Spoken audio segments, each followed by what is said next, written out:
Hey, what's up, fellow enthusiasts? It's been over 15,000 miles on my Exocet, and I figured I'd give an update as to little tips and tricks and changes I've made along the way. So, anyway, I'm going to start front to back and in no particular order, just things that I have thought of over the course of today. So, anyway, the first thing that we're thinking of at the front, and I'm not sure if the camera can pick it up, but there's some little tiny cracks in the gel coat. This is from a quick latch. It's a small latch. The force is kind of not spread out over a very big area. So what I did subsequently, what I should have done at the beginning, was made a little grommet underneath it from a gasket maker. So I'm not sure if that's what caused it, if I over-tightened it, or if the fact that I killed a fox a few thousand miles back, and what it did actually bent the cover back so far that it tore out this mount here for the radiator. So just tore the rivets out. I re-riveted it back on. It was not a big deal, but that may have been what cracked the gel coat. But the cracks don't seem to be getting worse. So anyway, I'm not too worried about it. Just the other day, I put this rubber edge trim on. This several other people have done this. There's a link somewhere. If you need it, I'll put it in a subsequent post. But it seems to give it more of a finished look. It was $1.85 a foot and real easy to put on. So the marker lights. I had a problem with people getting right up next to me and staring at the Exocet, and it was making me nervous because I got boxed in a couple times. So these marker lights are incredibly bright, and I've angled them up so that when you look at them, from a beam of the car, from a car that's next to me, it's almost blinding. So people tend not to do that anymore. And then the Dominator 2.0s. I don't know any other lights that have that same perfect line across the top. So most of them are more like the brights on the Dominators where they're just kind of spreading out. And that's not cool with other drivers, but and who knows, maybe it's safer with such a small car. But as far as not blinding other drivers, I like the Dominators with that nice sharp line across the top. So next thing, a few different chemicals I use in the car. The first one, I was using Plexus. It was a spray chemical for the windscreen, but Novus, it seems to be doing just as good a job. I think that was $5 or $8 on Amazon Prime. The next thing is a 303 Air Space Protectant. That's basically sunscreen for plastics and whatnot. The powder coat seems to be fading in the UV light. And I didn't check and make sure that the color I got was UV resistant, but it seems to be fading a bit. So I have the exact same color as Exomoto's XP3, and that one faded quite a bit. So now whenever I wash it, or clean it I should say, I spray this protectant in my hand and then rub it along the tubes, letting it dry kind of as if you would waxed it. And then I come back after it's gone over the whole car and then wipe it down, and it seems to be mitigating how much the car has been fading in the sun. As far as cleaning the rest of the car, this Optimum No Rinse Wash, I use that on the fiberglass. I just waxed it when I first put it on the car, but it's been a year now. The wax doesn't seem to be stripping off too much, and I just dilute it and spray it on there and wipe it down per the instructions. So next thing is we move back the windscreen.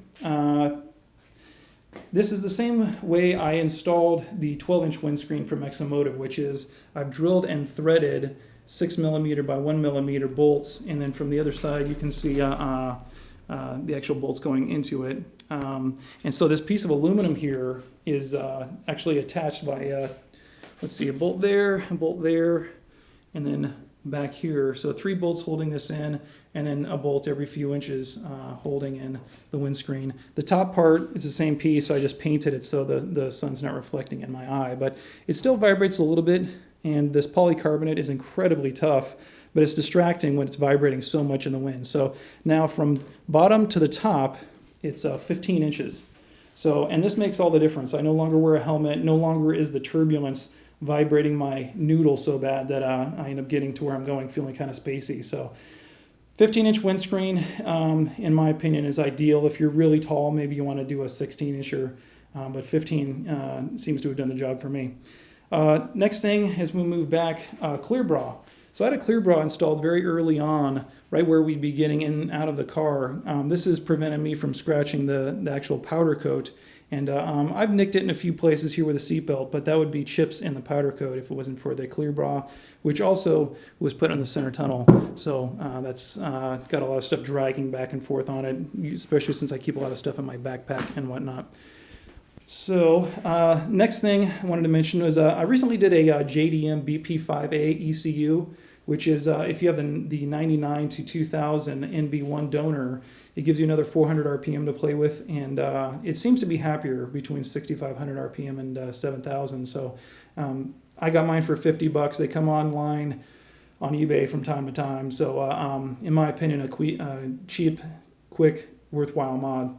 So next thing, moving back, Exomotive tends to push the suede steering wheel. I'm not a big fan of it, especially if you're going to be outside in the wind and whatnot with the oils in your hand. Those get kind of gummy. So I also use the 303 protectant on just this plain leather steering wheel, and it seems to be holding up pretty well, especially as much as it's been in the sun. Speaking of that, if I can find it real quick. I also use this cover around it. I don't have both hands here for use, but as soon as I'm parking in the sun, I put this little neoprene or whatever that material that is cover stretched over, and it makes me feel more at ease parking the car in the sun. Let's see. Sway bars. Don't have any sway bars on the front or the rear. I highly recommend you don't use any rear sway bars. It's going to be incredibly difficult to get the power down, and I found the car very twitchy, nerve-wracking with the rear sway bar. The front sway bar at the beginning was good, but as I'm pushing past 9/10, the car finally gets into understeer, which you really have to slow down to finally get the fronts to stick. So now there's a little more time in between transitions as the car leans more now, but steady state cornering has a much more neutral balance, and in my opinion, that's the way to go, at least with the OEM springs. Speaking of OEM springs, stock springs are on the front. The rears are cut, so those were cut. I took a little more than one coil off. I think maybe if I were to do it again, I would take slightly less off. But now the car, without so much preload on the spring, I can actually get it to compress, and it actually the suspension feels like it's working.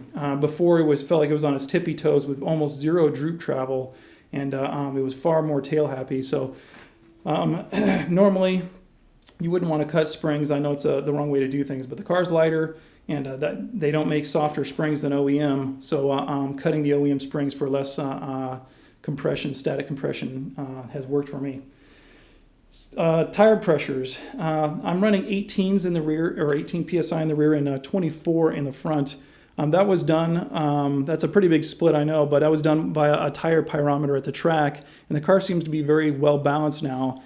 I've got 1 degree of negative camber all around, and you can see this is my 4th set of tires, by the way, in 15,000 miles, all the way down to the wear bars. So it tells you how I drive, and in my opinion, at least with these tires, a 6 psi split is perfect. So moving our way to the back, this is my fuel filler. Like everybody that put their fuel filler here, at least everybody I know of, the fill times are long, so it's a kind of a bummer. It comes out kind of foamy out of the fuel filler, and it backs up in the neck. And unless you have a really long neck, like you would position the filler to the opposite side of the tank or of the cover, you have to go really slow filling the tank up, and then you get stuck talking to everybody. Tom, Dick, and Harry wants to come up and chat about the car. So anyway, there's been some solutions. Guys have had luck positioning this fuel filler elsewhere, so I don't recommend putting it directly over where it comes out. So let's see. Oh, the exhaust. So this was the Enthusicar exhaust. You can see how they're twisted down. That's a little over 45 degrees, maybe 50 or so degrees twisted down. Whenever I installed the windscreen, the low pressure zone behind the windscreen was sucking the exhaust forward. Now I get it just a tiny bit, maybe, I don't know, 20% as bad as it was, but it was really bad before. So those of you that are putting in a windscreen or smelling exhaust, I recommend having an exhaust shop twist those tips down. It makes the car a little tiny bit quieter, plus you won't be getting lightheaded from carbon monoxide poisoning. moving up to the front, so there's a heated jacket up here. This makes the car way more livable. So I've got the little rheostat right there, and then the wire comes underneath, and then here's the wire as it's zip tied to the side, so it makes it pretty convenient. I don't always use this, and obviously in the summer I'm not using it, but in the wintertime it comes in incredibly handy. Let's see. So the gas tank, I should have brought this up a long time ago. So the fuel tank mount actually tore both of them on the left side. So I don't have the cover off and I can't show you exactly what I did, but just describing it, the bolt that goes underneath that goes through the mount, you can't see it there, actually is drilled into the subframe. So the subframe has a small hole. I machined the bolt down so it fits in that hole and won't come loose. And then the mount up where Exomotive put it is just stabilizing it laterally and longitudinally. So I can't recommend that high enough. The mount tore out with me after about maybe 6,000 miles, 6,000 miles. So those two front bolts, drill them or have them all the way down, and then I have them resting on the subframe with just a little hole drilled in the subframe to stabilize them. Basically making a dowel the same way you would have on the slave cylinder for your clutch, that little pin that goes in. That's the way I mounts it into the subframe. So in the rear, the same thing happened. I have a sandwich of aluminum, and you probably can't see it from here, but let's see if I can get it. I can't see it under there. Anyway, the left rear tore out because the Enthusiast exhaust hangs from the same mount. So if you guys really want me to do it, I'll take the fuel tank out and show you what I did to strengthen the mounting of it. But again, now the whole weight of the fuel tank, at least in the front, is resting on the subframe, not on Exomotive's original mount. I had a center mirror mounted. Now with the windscreen, there's nowhere to put it. Plus, the visibility between the seats is such that it really doesn't make sense, in my opinion, to have a center-mounted rear mirror. So anyway, I've still got one. Maybe I'll put it for sale.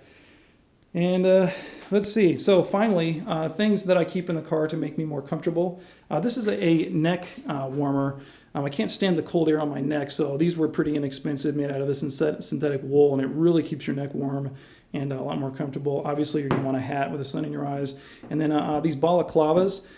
After driving for 30 minutes or so, especially on the freeway, I get in the shower and I could see dirt in the water. So this balaclava over my hair and face really keeps me a lot cleaner. And then finally, obviously, a long sleeve shirt to keep the sun off your arms and so forth. Both of these goggles with just a little bit of protection around the sides. This was, I think, $9 on Amazon Prime. And then finally, earplugs. A lot of wind noise, and I found the best earplugs are actually swimmer's earplugs. So I take one of those, tear it in half, and I can use it for a week or so before it gets too dirty. So, and then finally moving around the other side here. So I had two Corbeau seats. My opinion of Corbeau seats is they're basically junk.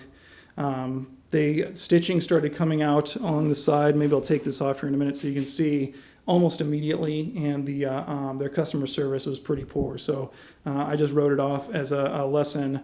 I went to the Kirky, and I'm much happier with the Kirky in the passenger side or on the driver's side. The passenger, I'm sticking with it for now. With the low pressure zone behind the windscreen, I actually put a button here, so you can see where it's kind of pulled in right there. There's that button that I put into the seats, so in the wind, this thing doesn't billow completely out like there's somebody trying to escape beneath it. And then finally, working my way back to the Kirky seat. This is a really great seat. This is the Kirky Series 47. Exomotive also used this seat. And to make it more comfortable, I actually use cheapo floor mat. So there's two layers here, and I may make a third layer under here to support my thigh. It holds my legs up at the angle that I prefer to be. And then I also did the same with the back. So let me see if I can take this off real quick. It's too much work. Right here, there's I think two layers. So a bigger layer and then a smaller one in the center of that floor mat from Harbor Freight. And that's actually what I'm using right now to kneel down on. So you cut it down to size the way you like it, and two-stick tape. The seat now is supremely comfortable. I can ride in this thing for hours and get out feeling perfect. So Anyway, recommend Corbeau Seats, the Series 47, and highly recommend putting some padding in to make it just how you like it, and thumbs down with Corbeau. So anyway, hope you guys like the video. I've got just over 15,000 miles on it now. Here's a couple stickers, by the way. I've got some nicks and scratches, and it's going to happen, but hope stickers can kind of camouflage some of it. But still very happy with the car. Nothing else for this amount of money is going to be nearly as fun. So keeping it for this foreseeable future. You can see I'm in a single car garage now. I built it back at a different place where I had a 2-car garage, so might be hard to build one in a single car garage, but you can see it fits here. In fact, you see how it's closer to one side versus the other. It gives me lots of space to get around with bicycles and whatnot. And since there's no cars no doors, that is, to open, the parking is much easier. So anyway, hopefully you enjoyed the video, and if you have any questions, let me know.